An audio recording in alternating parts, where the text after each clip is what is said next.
அகற்றி அறிவிப்பான் எவன்? அப்போர்த்த கருணை கணபதியை புகழ்ந்து சரணம் அடைகின்றோம். செய்யும் வினையின் முதல் யாவன்? செய்யப்படும் அப்பொருள் யாவன்? ஐயமின்றி உளதாகும் அந்த கருமப் பயன் யாவன்? உய்யும் வினையின் பயன் விளைவில் ஊட்டி விடுப்பான் எவன்? அந்த பொய்யில் இறையை கணபதியை புரிந்து சரணம் அடைகின்றோம்.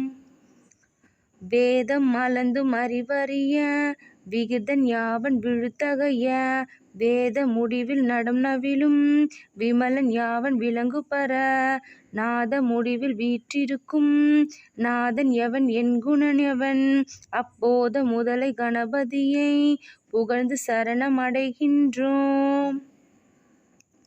மண்ணின் ஓர் ஐங்குணமாகி வதிவான் எவன்? நீ